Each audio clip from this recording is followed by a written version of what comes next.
Derrière chaque réussite durable, chaque projet accompli ou chaque relation florissante, il y a un engagement profond, un don de soi, une implication sincère. C'est votre rubrique entrepreneuriat qui démarre ainsi avec le docteur Athanase Kadja. Et aujourd'hui, on parle d'un thème poignant. Bonsoir, docteur. Bonsoir ma soeur, bonsoir chers téléspectateurs. Nous sommes encore là ce matin pour partager la connaissance avec vous. Vous connaîtrez la vérité et la vérité vous rendra libre.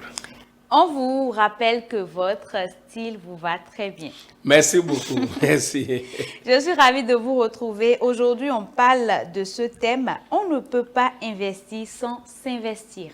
Oui. On ne peut pas investir sans s'investir. Nous avons l'habitude de dire dans nos pays africains que quand les Chinois viennent dans nos pays, quand les Libanais, les Hindous viennent dans nos pays, ils réussissent. Effectivement, ils réussissent dans les affaires. Là où nous, on est en train de se plaindre, de pleurnicher, et ils viennent ramasser des milliards. On dit que vraiment, ils sont dynamiques, leur succès est dû à leur communauté, tout ça là. Non, c'est parce que quand ils investissent, ils s'investissent. La fois passée, j'étais allé dans un restaurant où ils font les shawarma et autres. Ce n'est pas pour faire de publicité parce qu'à des moments donnés aussi, il faut goûter ce qui vient d'ailleurs. Donc, mais j'ai vu que le responsable du restaurant, c'est lui-même qui a la caisse. Et il y a les employés qui sont là en train de servir. Tu veux payer, tu lances la commande, tu viens chez lui, il prend l'argent lui-même. Il empoche l'argent. Et vous allez remarquer que dans leurs boutiques, dans leurs entreprises, ils sont là présents. Tu ne peux pas investir sans s'investir. Si tu ne t'investis pas toi-même, ça ne peut pas marcher. Puisque les employés souvent, c'est quand ils te voient qu'ils travaillent derrière toi là. C'est de n'importe quoi, je te dis. L'homme est comme ça. Donc, si tu veux que ton entreprise réussisse, il faut que toi-même tu t'investisses, tu sois présent, tu supervises tout pour que cela puisse marcher. Sinon, c'est catastrophe. Donc, c'est pour cela que j'ai dit, on ne peut pas investir sans s'investir. Vous êtes tout de suite parti de l'exemple des Libanais. Oui. Et cela voudra dire qu'ici, en Afrique, on ne le fait pas? Non, souvent, bon, comme on est chez nous, et c'est-à-dire, on crée entreprise, on investit des millions, on reste à la maison. On peut venir au boulot à 10 heures, il y a cérémonie ici, enterrement ici, on va partir, il y a ceci. Est-ce que tu as besoin nécessairement d'aller dans un enterrement? C'est toi qui viens enterrer la personne.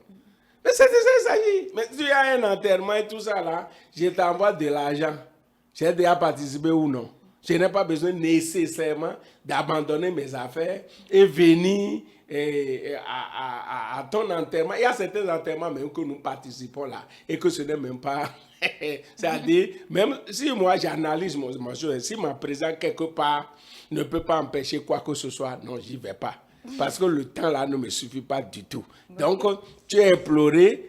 Et je peux te visiter avant le temps où aujourd'hui à Mobile Money, tout ça là, mon frère commence à va, j'ai appris ceci, je t'envoie ma contribution. Je vais pas terminer. Maintenant, moi je vais laisser mon temps, je vais prendre le carburant, mettre dans ma voiture et je vais voyager avec tous les risques, surtout que tu es loin de là. Non mes amis, sortons de là. Donc ça fait que vraiment, en Afrique, on aime trop les cérémonies, mariage par ici, enterrement par ici, tout ça. Là. On laisse son entreprise, on laisse son commerce, on laisse son activité, alors que tu investis assez d'argent pour ça. C'est ta vie. Hein.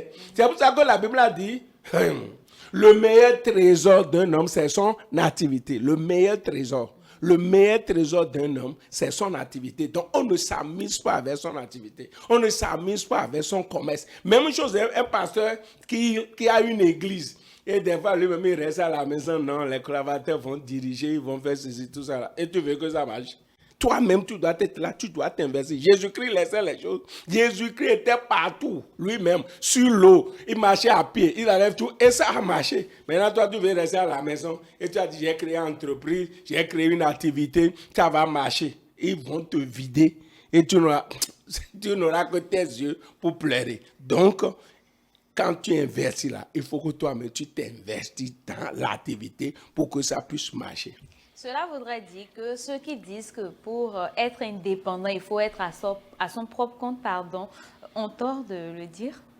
Non, Parce que, je précise, Oui. parfois, on dit, on va au boulot à 8 heures, Oui. on est stressé, on sort peut-être à 19 heures et tout ça, mais et on entend dire que si j'étais à mon propre compte, je pourrais me lever à 10 heures, je pourrais y aller. Voilà, je parle dans ce contexte. Il faut analyser très bien ces gens-là ne réussissent pas en affaires.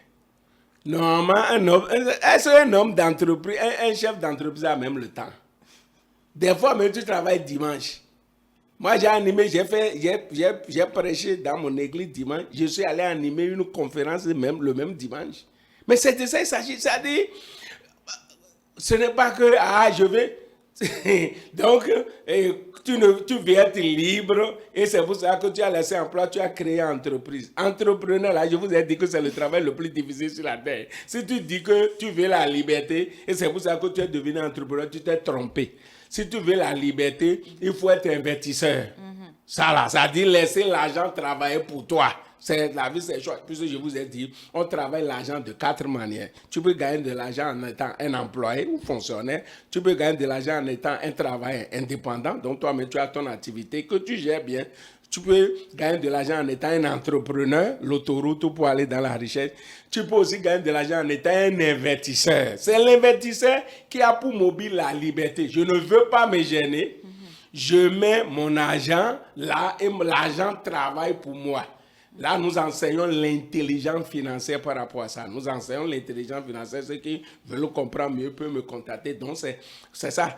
Donc, mais quand tu dis que tu es chef d'entreprise, mes amis, il faut t'investir assez. Maintenant, c'est pour cela que quand tu investis assez, puisque certains vont me dire, mais il y a des PDG qui ont plusieurs entreprises. Oui. C'est-à-dire, quand tu as créé telle activité, tu t'investis jusqu'au point où vraiment, ça marche. Tu as mis toute la structure sur pied que sans toi, même ça peut marcher. Voilà. Maintenant, tu peux penser encore à autre chose. Moi, par exemple, je fais plusieurs activités, mais j'ai une ferme où nous produisons. J'ai déjà investi dans cette affaire jusqu'à ce qu'au point où moi-même, sans ma présence, ça marche. Vous comprenez cela? Mais au début, ce n'était pas ça. J'arrosais moi-même. Je faisais les pépinières moi-même et tout ça là. Donc, au début, là, tu dois t'investir jusqu'à ce que la chose soit enracinée. Et tu vois que même, j'ai pris les dispositions qu'il faut, mais ça n'exclut pas les contrôles que je vais faire de temps en temps pour que ça marche sans moi. Et après, maintenant, je vais encore entreprendre autre chose. Je vais m'investir encore jusqu'à ce que ça, là aussi, soit enraciné. C'est un acquis. Je prends des dispositions pour le contrôle, ainsi de suite. Mais ne pas s'investir dès le début, ça ne marche pas. À cause des hommes qui nous entourent. C'est ça le problème, qui travaillent avec nous. Quels sont les avantages des investissements personnels dans notre activité? Ah oui, ça te permet de suivre. Comme les Libanais, lui-même, prend l'argent. Vous voyez, il y a certaines responsabilités dans l'entreprise. C'est dangereux de confier ça à des gens. Par exemple, si dans ton entreprise, vous faites beaucoup d'achats, des millions d'achats, il faut que toi-même, tu t'occupes de ça. Parce que c'est quoi? Quand tu vas mettre un employé sur ça, quand il va partir là-bas, il va recevoir des réductions, il va mettre ça dans sa poche. Tout ce qu'on va lui faire, tout ça là, il va mettre ça. Puis on peut aller, par exemple, maintenant, ce qu'on est en train on a l'habitude de payer tant, le prix a chuté. Vous comprenez cela? Maintenant, lui, il vient, il ne vous a pas dit que le prix a chuté. La différence, il met ça dans sa poche. Tu ne comprends rien. Et tu es en train de creuser des trous comme ça. Des choses comme ça. Toi-même, tu dois t'impliquer dans ça. Le suivi des clients. Vous avez certains gros clients. Toi-même, il faut les connaître de temps en temps. Rentrer en contact avec pour voir est-ce qu'ils sont mieux satisfaits. Parce que des fois, c'est les employés. Si toi-même, tu n'es là, c'est les employés qui créent des problèmes. Moi, je vais des fois dans certaines entreprises, tout ça, la manière dont on m'accueille, je vois que le chef d'entreprise, là, il a du boulot à faire. Parce que je ne vais plus venir prochainement. Donc, si de temps en temps, l'employeur même n'est pas là, ne rentre pas en contact avec les clients pour les appeler, est-ce que ça va, et ainsi de suite, et tout ça. En réalité, les clients qui viennent chez vous, il faut avoir un répertoire pour eux, pour que de temps en temps, vous saluez les gens, et ainsi de suite. J'étais à un restaurant la fois passée, j'étais là seulement, j'ai attendu mon téléphone sonner. Il dit c'est qui? Il dit que c'est un restaurant, tant, on ne vous a pas vu il y a un moment, ainsi de suite. Vous voyez cela? Donc, si tu n'investis pas, tu ne mets pas des dispositions qu'il faut, tu vas beau entreprendre, mais ça ne va pas marcher. Quel conseil avez-vous à l'endroit des entrepreneurs? Ah, les entrepreneurs qui m'écoutent, là, qui dorment à la maison, qui confient tout aux employés, là, il faut arrêter ça. Et peut-être ils ont déjà créé des trous là-bas. Hein. Moi-même, j'ai été victime de ça. C'est pour ça que je parle de ça. Donc, les employés qui m'écoutent ce matin et ce soir, je vous en prie, investissez, vous comprenez tout ce qui se passe dans votre activité, dans votre entreprise. Là, ça va vous permettre de déceler trop rapidement, et très rapidement les anomalies pour pouvoir régler pour que vraiment nous puissions aller de l'avant. Merci beaucoup, docteur. Parlez-nous de vos formations.